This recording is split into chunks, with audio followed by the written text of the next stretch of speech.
Welcome to Opulent Life Radio Lounge, where we are hosting Nurse Rebecca.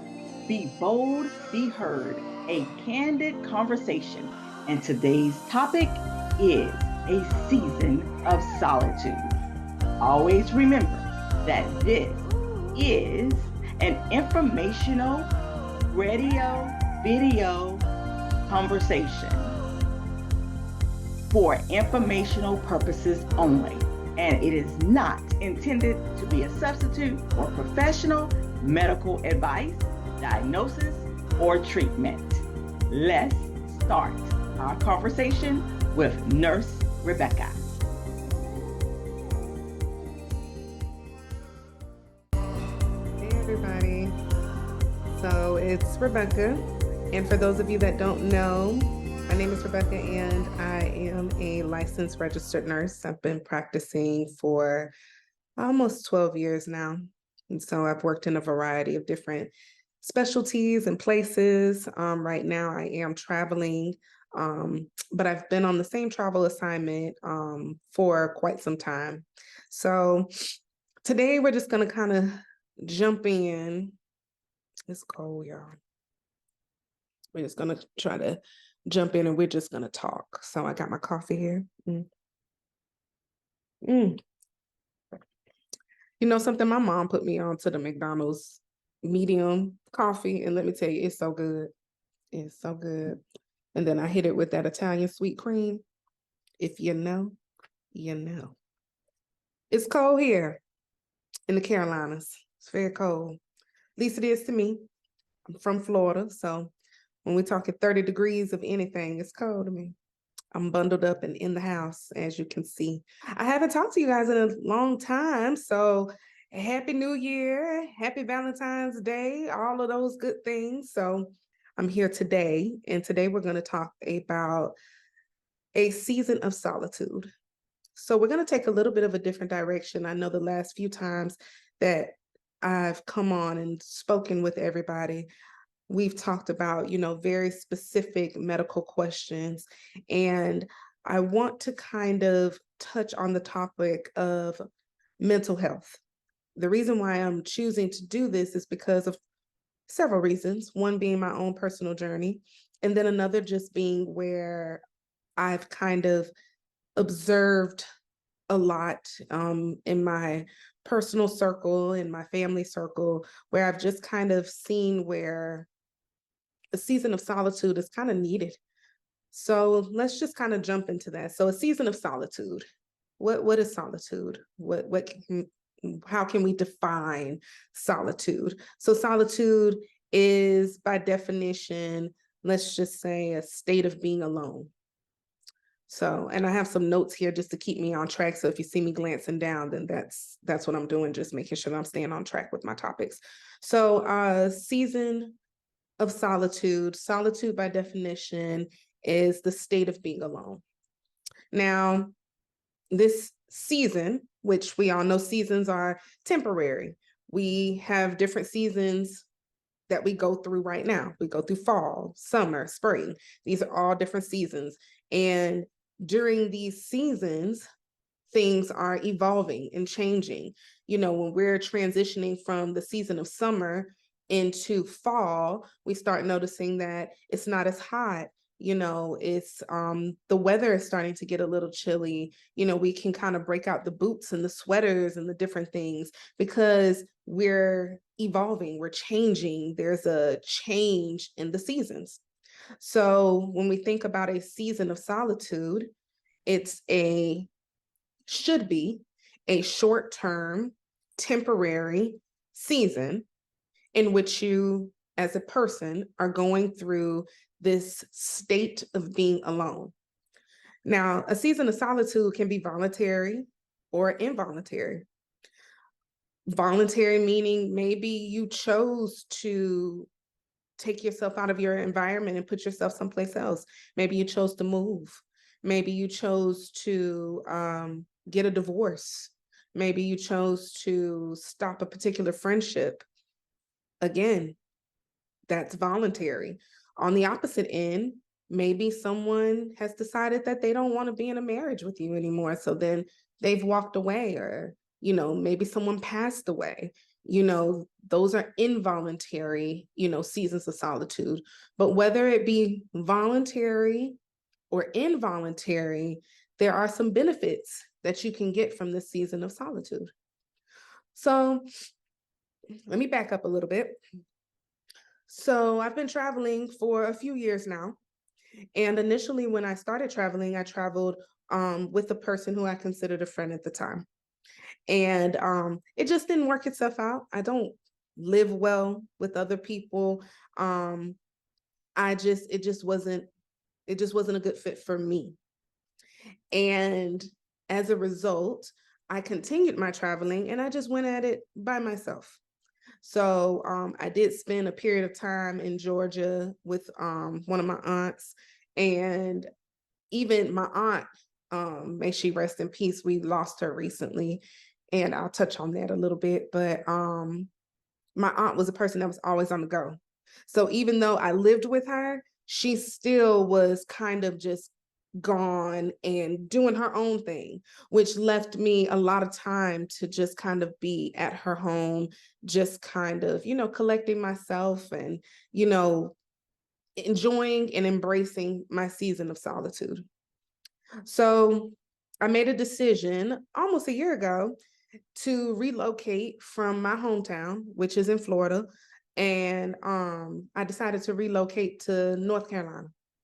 And I chose North Carolina because I had taken on a job opportunity here, and I liked it. First of all, I liked having 4 seasons. Even though it's cold, I still liked having 4 seasons. Because in Florida, the only 2 seasons you're going to get is hot and hotter. That's just it. You may get a random day of some cooler weather, but by the afternoon, you're taking the jacket off, you're taking the hoodie off, because it's warm again. I mean, you can go to the beach in February living in Florida. There's no weather like it anywhere in the United States. Maybe California, I don't know. But anyway, so I decided to relocate myself. When I relocated to North Carolina, I relocated not really knowing anybody. I had a second cousin that lived here, but she's younger than me and she does her own thing. She has her own friends, she has her own life, and we don't exactly like the same things, just it might be the age difference, but whatever. But I have her here, in the case of an emergency, if anything were to happen, being that she is my second cousin, she does know how to get in contact with my mom's sisters, if need be in the case of an emergency. But as far as a socialization group, I didn't come to North Carolina with that. So it really felt like I was kind of building from the bottom. So when I first got here, like I said, almost a year ago, I had to adjust to being alone because, of course, living in Florida, I was born and raised there. So I had my friendship group. I had places where I knew I could go. I had particular places where I knew I could go by myself. I had places and friends that I could just kind of link up with on a Friday or a Saturday night and just say, okay, well, we're just going to go and do this. So it was a completely different element to come into a city where you don't know where to go. You don't know what places are safe, what places to avoid, what to do, you don't what to do without your phone giving you GPS. I can navigate myself through Florida pretty much because I know it. I mean, I spent my entire life there, so that's what I know. So I decided to relocate to a whole nother city where the familiarity of the environment was not there. So it was a completely different type of experience. But as a result, I did notice that I was going through a season of solitude, and I've discovered a lot about myself during the season.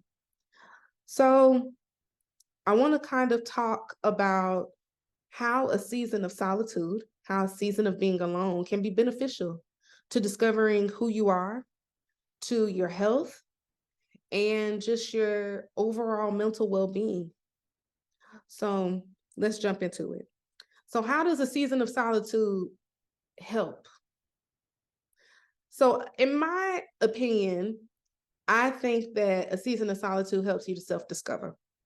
So being taken out of an environment that you're very, very familiar with and making a decision to say, you know what, I'm going to relocate. Like I said, season of solitude can be voluntary or involuntary. My personal journey has been a voluntary one. I chose to get out of my normal environment and put myself in a different environment and see how I do. I had a patient one time explain to me, he told me he was from California and he traveled from place to place to place. I mean, he just lived he lived as a nomad. And I asked him, because I actually met him on this assignment. He was one of I probably had been at my hospital working maybe about 2 weeks when I met this young man. But anyway, we were just kind of chit-chatting one night as I was admitting him, and I asked him what it was like, with him moving from place to place. And he explained moving in the most simplistic but yet beautiful way. He said, what's moving besides going to a new environment and doing what you do every day? You find a job, you find a place to live, you get what you need, and you go about life as you would anywhere. I mean, such a simplistic definition with so much meaning behind it. So for me, relocating has been a journey to self-discovery. I have learned more about myself during the season of solitude than I have over the 36 years I won't say 36 years. I'll count my adult life. So let's just say from 18 until now. So I've learned more about myself than I have over the course of these last few years. There is something about silencing everything around you that makes you self-explore. I've learned more during this season about what I like, who I am, what I can and cannot deal with, and just being very honest and raw with myself. When there's no one to bounce an opinion off of, when there's no one to run to or meet up with or link up with in the midst of you going through something, it does change, the dynamics of how you deal with things, of how you see things, your perspective. All of these things kind of, take place. So you learn a lot about yourself when life slows down. When you're going through a season of solitude, you notice that you're not, as my mama would say, ripping and running so much. When I was back home in Florida, or when I was in familiar places, even when I was in Georgia, because when I was in Georgia, I still went out. I had a good friendship group when I was in Georgia. My sister was there. And again, I always had some place where I could kind of go. But here in Carolina, I don't necessarily have those outlets. So you kind of learn how to maneuver yourself and do things a little differently. Life slowed down a lot. I don't go out as much as I used to. Now, baby, I used to go out, okay? Like every time I knew somebody was coming to town, I was always in the building. I was constantly going out, especially in my youth, like my early 20s. Yes, I was always going out. I slowed down from the clubbing and things like that. The coming in at 4 o'clock in the morning. I slowed down from that. As I got more into my late 20s and early 30s, I slowed down, but I still was constantly, wanting to go different places and do different things.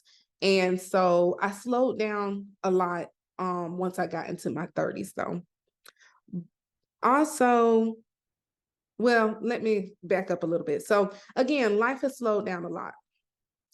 When you are in a new environment and you don't know where to go, and you don't know kind of where to hang out and where the safe places are, you have a tendency to just kind of say, you know what, let me kind of stay home.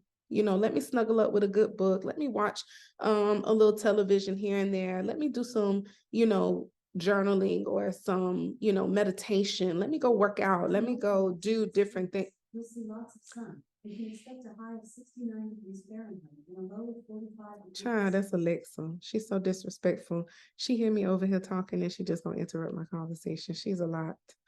So anyway, what I started doing is I always heard people say that when you travel to a different place, go and find yourself a church, go and find yourself, whatever it is that you choose to do. I do enjoy going to church. And so I went around to different churches, kind of experienced different services until I found one that I felt really, represented what I wanted as far as, my religious preference is concerned. So as a result, I started going to like Bible studies and, different church events. And that gave me a little bit of a social outlet, in a very, very positive way. I was also working. So, I was socializing with coworkers and figuring out different places to go and things to do, because talking to the locals in the city, just trying to figure out, what happens during the summertime. Are there festivals? Are there different things that you can get into? So just kind of, socializing. But all in all, outside of that, again, I went through that period of self-discovery. I would say that before I moved here, I really thought that I couldn't do life without being close to other people or being close to my mom. Coming to a place where I'm alone helped me to discover that I do have the strength to relocate myself. I have the strength to live and survive in a place where I'm disconnected from other people. I have the ability to socialize and get to know new people, which if you are over 30, it is not easy making friends and new connections at this age. It's not. I'm 36, gonna be 37 this year. It is not easy making connections with people at this age, especially when you are a single woman with no children. I feel like sometimes when you have children, your child goes to school and they may participate in different activities that can connect you with other moms or, other, individuals because of the child. But when you relocate to another place that is brand new as a older single woman or man with no children, it is not easy making friends. It is not easy making connections because you're on high alert. You don't know who's safe, what's safe, you don't know. So I just want to put that out there as a disclaimer. So again, being able to self-discover, being able to enjoy your own company is something that I have learned, and it has been very rewarding. Now, my next point is, again, bringing my church experience back into the conversation. Going through a season of solitude has taught me about speaking less and listening more. I was just telling a friend of mine the other day, I said, I've learned within this year that people will tell you who they are if you just listen. People will tell you everything about themselves if you just listen. I would say that before I went through my season of solitude, I didn't listen well. People were still telling me who they were, but I was not listening well. I was engaging in the conversation with them, but I wasn't really hearing what it was that they were telling me about themselves. When you go through a season of solitude and you learn how to be quiet, when this closes, these open. And people will tell you things that will be such a big red flag, and they don't even know that they've told you that, because they're just talking and everything is just coming out of their mouth. I mean, they just have diarrhea of the mouth. I mean, they're just telling you so much, but you are so highly attentive because you've learned to be quiet, that you hear all the red flags that they are laying out for you like a buffet on the table, baby. I'm here to tell you. Listen more. People will tell you exactly who they are. My next thing that I discovered or what I feel a season of solitude helps with is you discover an internal type of peace. I've gained so much peace about myself throughout this journey. Like I said, I've been in North Carolina for almost a year, and I have just gained so much internal peace. There's something about coming into your home, and your home has a sense of peace, a spirit of peace about it. And you just embrace it wholeheartedly. You embrace it head on. There's nothing in my home that disturbs my peace. My home is a peaceful home. And I feel like it's very important to create a peaceful ambiance for yourself, especially during a season of solitude, because life can get loud. Life gets loud. I remember when my oldest sister, she has 2 sons, and my middle sister, she has 2 daughters. Now, if you have children, you know there's a big difference between raising boys and raising girls. When I used to watch my nieces, they didn't bother my nerves too much because they were little girls. And one of my nieces was real into baby dolls. So if she had a baby doll, I mean, her imagination just went wild with the baby doll. But my nephews, Jesus, hats off to the boy moms. Hats off to the parents, men, women that have sons, because boys are loud. I mean, they can take a marker and turn it into a spaceship, and the next thing you know, they are screaming in your house. And that's how it was with my nephews. So sometimes when my nephews were little and I would talk to my sister on the phone, they would just be in the background, just doing their thing. I mean, just loud noises, playing loud toys. And my sister would talk like it was just normal. And I remember one time, she probably doesn't even remember this, but I asked her, I was like, is it okay over there? And she was like, yeah, why you ask? I was like, because it's so loud. She said, child, I didn't even notice. Because the noise had become such a regular to her that she had kind of tuned it out. And that's what I kind of mean, rather, when I say life can get noisy. Life gets noisy when your house is, not at peace. Well, I'm not gonna say that. Life can get noisy, period. But the sound is amplified, I feel, when your house is not at peace. Because again, your home is supposed to be a place of peace for you. And that's not always doable.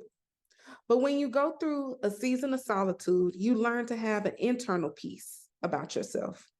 So then when things do get a little noisy from the outside, there's so much peace within you that you don't even notice the loudness, if that makes sense.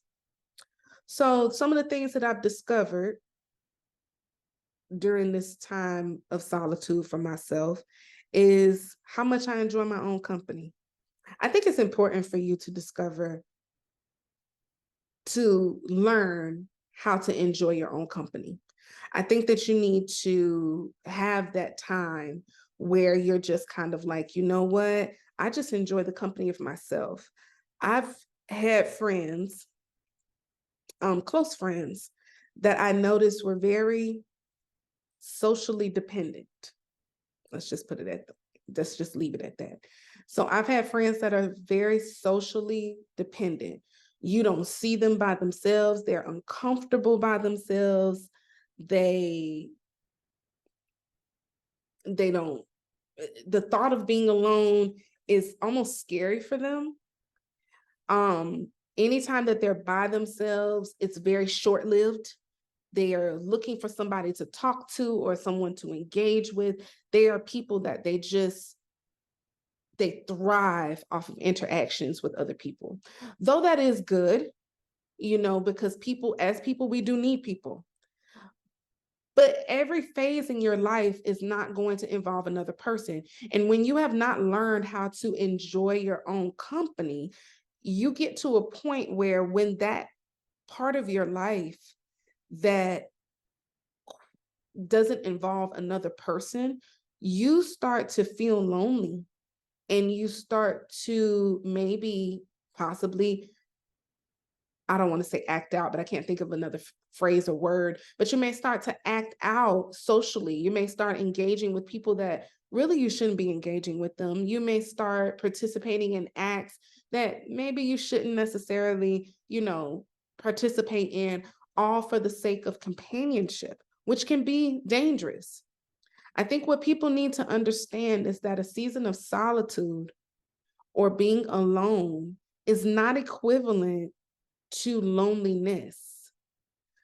Discovering how to enjoy your own company is very important. And it doesn't mean that you're being antisocial. It doesn't mean that you're being completely nonchalant. I interact with people during this time frame that I'm going through. I interact with coworkers. I interact when I go to the store. I've met different people. I've been out with, with new people, with coworkers. I've been out with, just to be out. I've gone to the bar. I love football. So, I've gone to the bar. I've watched football games at the bar. Again, I'm out amongst people. I don't feel lonely, but yet I'm alone. But I'm comfortable with that because I enjoy my own company. I can go to a restaurant and sit down, read a book, and order myself a dinner and enjoy a glass of wine. I can do that because I enjoy my own company. I don't feel like I need to have an additional person with me in order for me to enjoy the time out. So that's what I mean by enjoying your own company, which is something that I've learned throughout this journey, throughout this process. I've developed a very peaceful demeanor. That's something else that I feel like you can gain from a season of solitude. At one point in my life, I felt like I was just constantly going. I was one of those people that I felt like if I wasn't around other people, then I was alone. And I started to feel, when I say I was alone, I mean like in the sense of loneliness. So I've discovered that I don't necessarily need people, but I want to interact with people. And then there are certain people that I want to interact with. As a result, I've developed a very peaceful demeanor because, again, I've learned that I don't always have to be so on stage. I've learned that I can be somewhere interacting with another person, and it doesn't have to be like a super, super in-depth interaction. I can have a conversation with, say, a cashier at a store. It's a brief 5-minute conversation, but I feel that there's a sense of fulfillment in that conversation. Maybe I've learned something. So again, developing that peaceful demeanor has really worked for my good because it's made me talk less and listen more. The drama has decreased. The drama has definitely decreased. I feel like when I was back home. It was so easy for me to get caught up in drama and foolishness because, again, this was an environment I was familiar with. These are people that have been around for many, many, many years. I mean, ex-boyfriends, mostly ex-boyfriends, ex-friends, ex-interactions, ex-jobs, all of that. Again, being in the same environment and being reminded of who you used to be, being reminded of the things that you used to do, all of these things just standing so present and so bold in front of you. Sometimes you have to change your environment voluntarily and give yourself a season of solitude in order for you to develop into the person that you're meant to be. Because people will always try to remind you of who you used to be, and they won't allow you to evolve. But when you take yourself out of your regular environment and put yourself into something new, and it doesn't always have to involve moving from one state to another. It can just involve you saying, you know what, I'm just not going to involve myself with these people or these things anymore. I'm just going to give myself a season of solitude. When you choose to do that, you'll be surprised at how much evolving you do as a person. Another benefit to a season of solitude is it improves your self-care. When you slow your life down, dismiss the drama, dismiss the extra, you really start focusing on you. You can focus on your diet, you can focus on exercise, you can achieve goals that maybe have been kind of put on the back burner, or you've kind of, put them aside or put them on hold. You can achieve those things. You can increase your productivity on your job. You can increase your performance with certain things that you do. There's so much time to just focus on you. With my journey, I have resulted in improving as far as physical fitness is concerned. I've also, gotten better with sleep habits, gotten better with, turning the social media off. I was never a social media person to begin with. So let's just say that. So now my social media presence is all but non-existent. But I do still use my social media for, just kind of, keeping up with current events. Also, I use it because I follow a lot of people like fashion tips, things of that sort. I follow girls that have the same body shape as me. So to see where they're getting their clothing from and, different sizes and things like that. So I do use it for that aspect. But not posting, kind of stepping away from it, it's helped me to improve myself. There's a lot of pressure out there. Like, there's a lot of pressure on social media. Let's just get into it. Let's just venture over to that real quick. It does not matter what age you are, whether you are male or female, black, white, purple, green, or orange. There is a lot of pressure coming from social media, especially when you are single, over 30, there's a lot of pressure. There's a lot of myths and cliches that come along that make you kind of start to guess or question who you are as a person.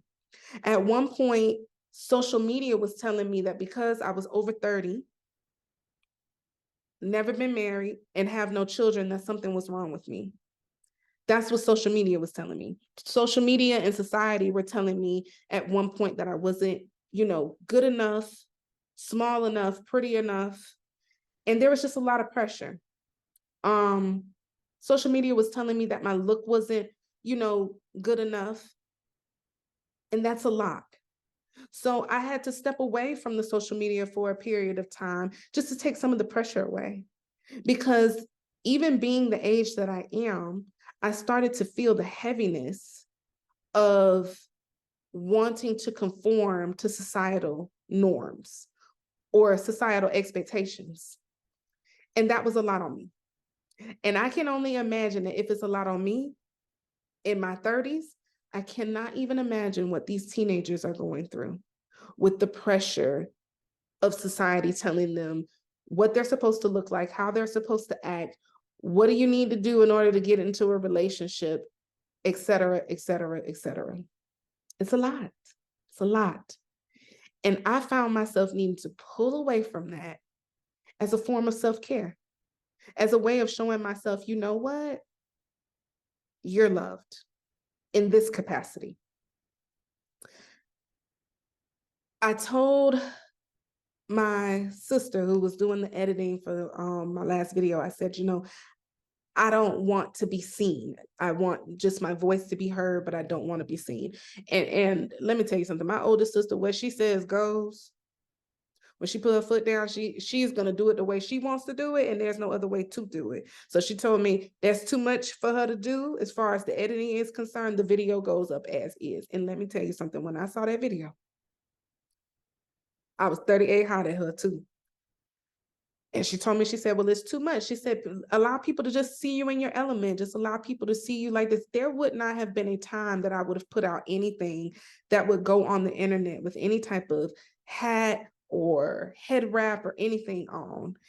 For those of you that don't know, I have alopecia. I've had it since I was 14 years old. I opt to shave my head every week because my hair does not grow. So I wear wigs, head wraps, and different things, on my head. Recently, since I've relocated here to North Carolina during the warmer months, I was wearing my bald head just out. Just trying to learn how to love and embrace me in that capacity, because society was telling me that I wasn't pretty with that. Society was telling me that this look was not pretty. This was not the epitome of what beauty looks like. So I had to learn during the season of solitude how to embrace this, how to love this for what it is, because this is me. And this is the me that I can't hide. If I'm going to engage in a relationship, it's not going to be me on 10 at all times. You're not going to have me with my eyebrows done and lashes lashing and outfits on fleek and, or whatever they say now, or, nails done, hair done, nails done, everything did. You're just not going to catch me like that all the time. I'm a real woman with a real life, with a job and bills. And you are not going to catch me being a 10 out of 10, 365. I'm sorry, you're not. I'm sorry, you're not. I'll always be decent, presentable, and clean. But you're not going to always catch me just made up. And unfortunately, we're just in the midst of a society right now that is just telling us that we have to just be on 10 at all times. And that's just not true. But again, going through the season of solitude, I have learned to accept myself in my full capacity. I have learned to accept myself and love myself for the beauty in which you see. And you may not think it's pretty. You don't have to. I think it's pretty. I like it. I love it. And I'm loving it more and more every day. That's what matters the most. That's what a season of solitude will render to you. Learning to love you in your full-on capacity. Learning to say, this is me. Have y'all ever heard that song by Fantasia? This is me. I think it was on, was it her first album? I can't remember if it was her first album or if it was an album after that. But I mean, if you really just go and listen to that song, This Is Me, it just says so much. It was just Fantasia just saying, you know something? I'm just a Southern girl with city dreams. That's one of the lyrics. But she's just like, this is me in my capacity. Like it, great. Don't, whatever. And that's just kind of where I am right now. So moving on, the next benefit that I feel like a season of solitude helps with is I guess it helps to improve your self-love. And I think I've kind of transitioned into that because, again, I've learned once I silenced my environment to just love me as who I am, embrace me for who I am becoming, who I'm evolving into. This season of solitude has allowed me to make the changes that I need to make without the naysayers telling me who I used to be. Without people saying, well, I remember when you used to. I remember when this happened. Now, I'm not going to say that you won't ever be faced with that. You will. You most definitely will be faced with people reminding me of who you are or who you were. But if you are not that person anymore, when you go through your season of solitude and you learn who this new you is, and you stand in that person, 10 toes down, unwavered, it doesn't matter who's trying to tell you who you used to be.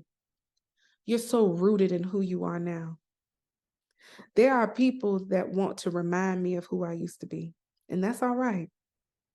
Because if I see them and they come at me with it, I just stop them in their tracks respectfully and let them know that's who I used to be. I know that's the version of me that you knew, but allow me to introduce myself, the new upgraded version, because she is nothing like who she used to be. I don't allow anybody to take away the growth that I've made, but I've only learned that, and I've only learned how to accept me through my season of solitude. So my season of solitude has helped me to improve my self-love. It helped me to recognize who I am now, who I really want and deserve to be. And though I can't forget about my past because it's helped to mold me into the person that I am now, but I won't be held back by my past mistakes. I won't be held back by the person that I used to be. And I won't allow other people to hold me back.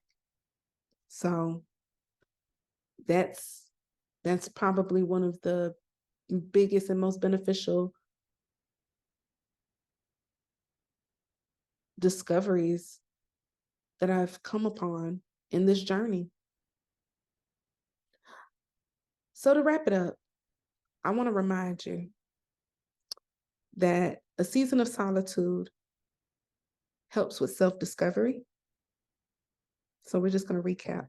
Helps with self-discovery, helps with discovering your internal peace, quieting your environment so you can hear. I'm a spiritual woman. I'm more spiritual than I am religious. So I do pray and I meditate, and I talk to the Lord. And I feel like since I've quieted my environment, I'm able to hear. I'm able to hear direction. I'm able to hear where God wants me to be. And I feel like where I am right now is where I was destined to be. This is where God wants me to be. He needed me to go through, he needed to bring me to the season of solitude. Because since I've been in this season of solitude, I've been able to discover so much on a spiritual level, on a physical level in my life. So discovering your internal peace and self-discovery, also improving your self-care. I've gotten in better shape. since I've been going through this season of solitude. I've been more attentive to my health since I've gone through this season of solitude. I find myself cooking more just for enjoyment. That's one of the hobbies. I've always enjoyed cooking, but my cooking has improved tremendously. And I mean, for those who knew me back then, they knew I could throw down. But for those that are eating my cooking now, baby, I need a whole family. I need a set of 4 or 5 big old boys to come on in here and eat up the food that I'm making. I mean, I'm exploring different things. I'm exploring, different foods that I've never tried and making them flavorful, healthier options and making them more flavorful. I mean, I'm just really enjoying myself with that. So again, improving my self-care, also improving my self-love, which was a big step for me, because for many, many years, it was very difficult for me to love myself because I based loving myself off of how others treated me, which wasn't always good. I based loving myself off of societal expectations, which really didn't help because I was never what society said that I should have been. So this season of solitude has taught me how to love myself in the capacity that I'm in right here, right now.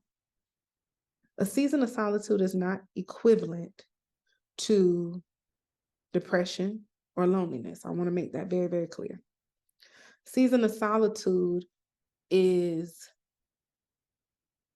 you still have motivation, which sometimes when you're clinically depressed, you lack motivation.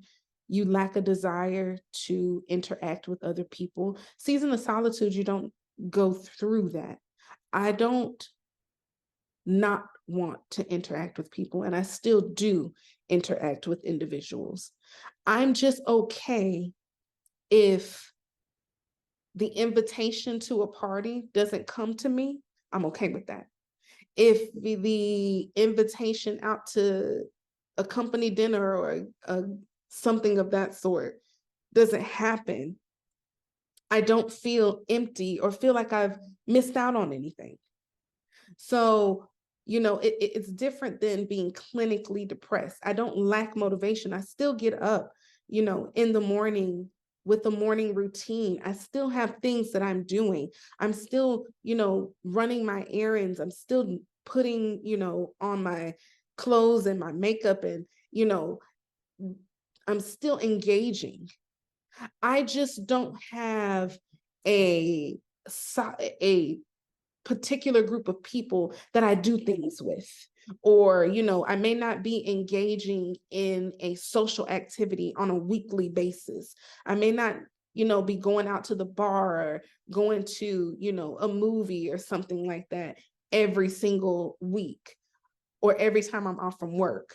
There may be more time that I'm spending, in my home, but these are things that I'm choosing to do. These are things that I'm choosing to embrace. So I want to kind of make sure that I kind of cover that little bit of a blurred line. A season of solitude, whether it's voluntary or involuntary, is different than clinical depression. It's also very different than loneliness. You're alone, not lonely. And I was told that even by my therapist, my counselor, as I was going through this transition, moving from one state to another. And there's a great difference between being alone and being lonely. And even in times where I was feeling like, oh, well, life just isn't, lifing right now, I still had to tell myself, Rebecca, you're not lonely. You're just alone. And that's okay, because you will find your tribe. You'll find your tribe. You'll get out there and you engage in the things that you like. This period or this season is giving you an opportunity to discover what you really like. If you didn't know, I didn't know. I'm still discovering it. You know, what do you like? What do you like to do? What hobbies do you have? How are you fulfilling your day-to-day life? And as a result, you engage in those things that gives you interaction with other people.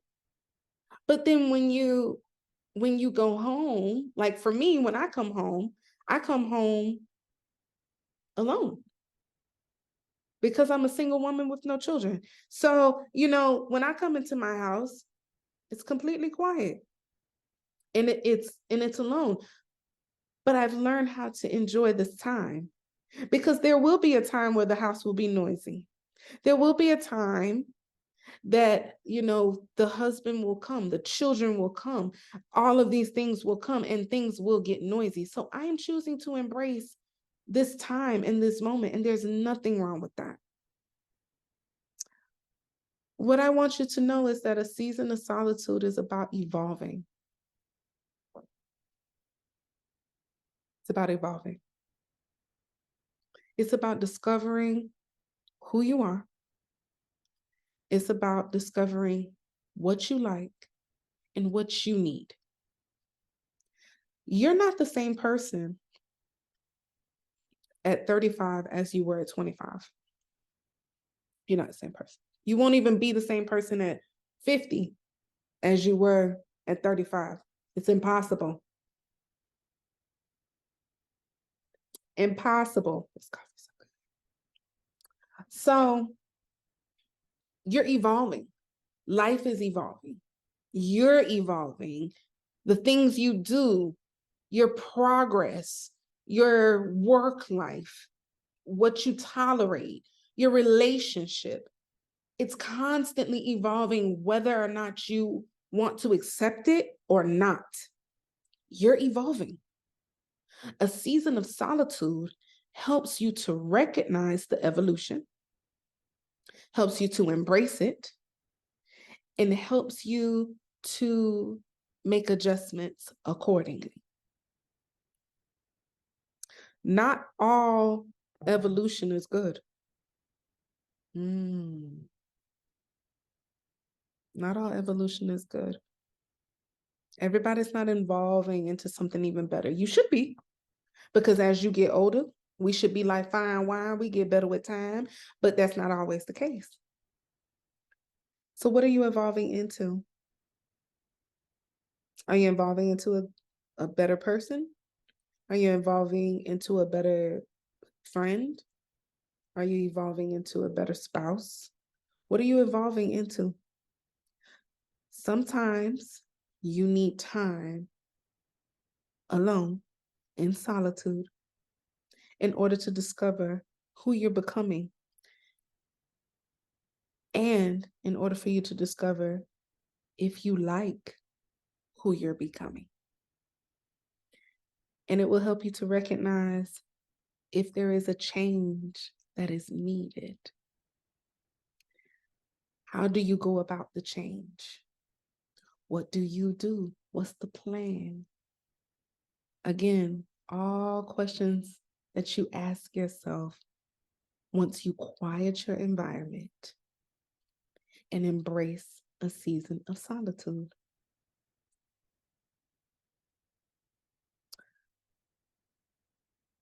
If you're currently going through a season of solitude, voluntarily or involuntarily, my advice to you is to embrace it. Embrace this opportunity because life gets loud and life comes in waves. There's ups and there's downs. And these ups and downs happen whether we want them to or not. But when you are so fortunate to have been given a season to discover, embrace, and love who you are, how fortunate are you?